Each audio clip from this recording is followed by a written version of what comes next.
सुभाष चंद्र बोस का जन्म 23 जनवरी 1897 को उड़ीसा के कटक शहर में हुआ था। उनके पिता का नाम जानकीनाथ बोस और माता का नाम प्रभावती देवी था। सुभाष चंद्र बोस का परिवार बंगाली हिंदू कायस्थ था।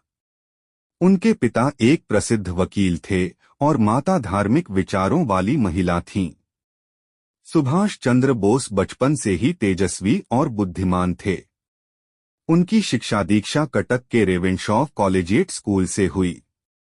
इसके बाद उन्होंने कलकत्ता विश्वविद्यालय से बीए की परीक्षा पास की। सुभाष चंद्र बोस की सोच पर बचपन से ही स्वामी विवेकानंद और रामकृष्ण परमहंस के विचारों का गहरा प्रभाव था। उन्होंने युवावस्था में ही यह निश्चय कर लिया था कि वे अपने जीवन को देश सेवा में समर्पित करेंगे। इसी सोच के चलते वे भारतीय स्वतंत्रता संग्राम में सक्रिय रूप से शामिल हो गए। उनके देशभक्ति के विचारों से ब्रिटिश सरकार को हमेशा चिंता रहती थी और इसी कारण वे कई बार जेल भी गए। सुभाष चंद्र बोस ने अपनी पढ़ाई के दौरान भारतीय राष्ट्रीय कांग्रेस के साथ अपने जुड़ाव को मजबूत किया। 1920 में वे सिविल सेवा परीक्षा में सफल हुए और भारतीय सिविल सेवा में शामिल हुए। लेकिन ब्रिटिश सरकार की नीतियों से असंतुष्ट होकर उन्होंने 1921 में सिविल सेवा से इस्तीफा दे दिया और स्वतंत्रता संग्राम में कूद पड़े। उन्होंने महात्मा गांधी और कांग्रेस के अन्य नेताओं के साथ मिलकर देश की आज़ादी के लिए काम करना शुरू किया। हालांकि सुभाष चंद्र बोस की सोच और कार्यशैली महात्मा गांधी से काफी अलग थी। गांधी जी अहिंसा और सत्याग्रह के मार्ग पर चलकर स्वतंत्रता प्राप्त करना चाहते थे, जबकि सुभाष चंद्र बोस का मानना था कि बिना सशस्त्र संघर्ष के आज़ादी संभव नहीं है। इसी विचारधारा के कारण वे कांग्रेस के भीतर अलग थलग पड़ गए। इसके बावजूद वे कांग्रेस के अध्यक्ष बने और 1938 में हरिपुरा में आयोजित कांग्रेस अधिवेशन में अध्यक्ष के रूप में चुने गए। उन्होंने अपने अध्यक्षीय कार्यकाल में राष्ट्रीय योजनाओं का मसौदा तैयार किया और भारतीयों को अपने आत्मनिर्भरता के महत्व को समझाया। 1939 में त्रिपुरी कांग्रेस अधिवेशन में सुभाष चंद्र बोस ने गांधी जी के उम्मीदवार पट्टाभी सीतारमैया को हराकर फिर से कांग्रेस के अध्यक्ष पद पर कब्जा किया। लेकिन उनकी विचारधारा और कांग्रेस के नेताओं के बीच मतभेदों के कारण उन्होंने अध्यक्ष पद से इस्तीफा दे दिया और फॉरवर्ड ब्लॉक नामक एक नया दल स्थापित किया। इस दल का उद्देश्य कांग्रेस के भीतर रहते हुए भारतीय स्वतंत्रता संग्राम को और अधिक सशक्त बनाना था। द्वितीय विश्व युद्ध के दौरान सुभाष चंद्र बोस ने ब्रिटिश सरकार के खिलाफ संघर्ष को तेज करने के लिए जर्मनी और जापान जैसे देशों से समर्थन प्राप्त करने का निर्णय लिया। 1941 में वे ब्रिटिश सरकार की नजरों से बचकर अफगानिस्तान और फिर वहां से जर्मनी पहुंच गए। जर्मनी में उन्होंने हिटलर से मुलाकात की और भारत की स्वतंत्रता के लिए समर्थन मांगा। लेकिन जर्मनी में उन्हें वह समर्थन नहीं मिला जिसकी उन्हें उम्मीद थी। इसके बाद वे जापान गए, जहां उन्हें जापानी सरकार का समर्थन मिला। जापान में उन्होंने आजाद हिंद फौज की स्थापना की और इसे भारतीय राष्ट्रीय सेना (ईना) का नाम दिया। इस सेना का उद्देश्य भारत को अंग्रेजों से आजाद कराना था। आजाद हिंद फौज में भारतीय सैनिकों और नागरिकों ने बढ़ चढ़कर हिस्सा लिया। सुभाष चंद्र बोस ने "तुम मुझे खून दो, मैं तुम्हें आजादी दूंगा" का नारा दिया, जिसने भारतीयों के दिलों में स्वतंत्रता की आग जगा दी। उनकी नेतृत्व में आजाद हिंद फौज ने ब्रिटिश भारत के खिलाफ बर्मा, अब म्यांमार और पूर्वोत्तर भारत में संघर्ष किया।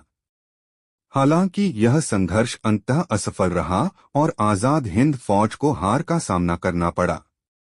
सुभाष चंद्र बोस को जापान से भी अपेक्षित समर्थन नहीं मिल सका और युद्ध की स्थिति बिगड़ने लगी। 1945 में जापान की हार के बाद सुभाष चंद्र बोस ने सोवियत संघ की ओर रुख किया। लेकिन उनकी इस यात्रा के दौरान 18 अगस्त 1945 को ताइवान में उनका विमान दुर्घटनाग्रस्त हो गया। इस दुर्घटना में सुभाष चंद्र बोस की मृत्यु हो गई। हालांकि उनकी मृत्यु को लेकर आज भी कई विवाद और सवाल उठते हैं।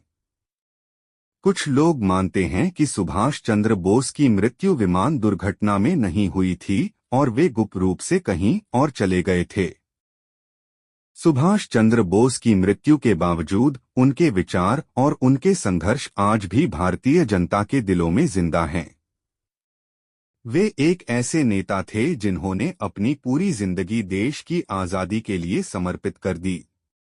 उनकी वीरता, साहस और बलिदान ने उन्हें भारतीय स्वतंत्रता संग्राम का अमर नायक बना दिया है। भारतीय जनता उन्हें नेताजी के नाम से श्रद्धा और सम्मान के साथ याद करती है। सुभाष चंद्र बोस का जीवन संघर्ष और देशभक्ति का प्रतीक है। उन्होंने यह सिद्ध कर दिखाया कि जब तक देश की आजादी के लिए जज्बा और साहस हो, तब तक कोई भी कठिनाई हमारे मार्ग में बाधा नहीं बन सकती। उनके द्वारा स्थापित आजाद हिंद फौज ने भारतीयों को यह सिखाया कि स्वतंत्रता प्राप्ति के लिए संघर्ष करना ही सर्वोत्तम मार्ग है। आज भी उनके विचार और उनके संघर्ष भारतीय युवाओं को प्रेरित करते हैं और उन्हें देशभक्ति के मार्ग पर चलने के लिए प्रेरित करते हैं। नेताजी सुभाष चंद्र बोस के योगदान को कभी भी भुलाया नहीं जा सकता। वे न केवल एक महान स्वतंत्रता सेनानी थे, बल्कि एक दूरदर्शी नेता भी थे जिन्होंने भारतीय स्वतंत्रता संग्राम को नई दिशा दी। उन्होंने भारतीयों के मनोबल को ऊंचा उठाया और उन्हें यह विश्वास दिलाया कि वे स्वतंत्रता के हकदार हैं और इसे प्राप्त कर सकते हैं। नेताजी के जीवन से हमें यह सीख मिलती है कि देश की स्वतंत्रता और सम्मान के लिए हर संभव प्रयास करना चाहिए, चाहे उसके लिए कितनी भी कठिनाइयों का सामना क्यों न करना पड़े। सुभाष चंद्र बोस का जीवन हमें यह सिखाता है कि जब तक हमारे अंदर देश के प्रति प्रेम और समर्पण की भावना है, तब तक हम किसी भी कठिनाई को पार कर सकते हैं। उन्होंने अपने जीवन को देश की स्वतंत्रता के लिए समर्पित किया और अपनी आखिरी सांस तक इस उद्देश्य के लिए संघर्ष किया। उनके विचार, उनके सिद्धांत और उनके बलिदान ने उन्हें भारतीय इतिहास में अमर बना दिया है। आज भी भारतीय जनता उन्हें याद करती है और उनके आदर्शों को अपने जीवन में अपनाने की कोशिश करती है। नेताजी सुभाष चंद्र बोस की कहानी हमें यह सिखाती है कि देश की स्वतंत्रता और सम्मान के लिए संघर्ष करना ही सच्ची देशभक्ति है।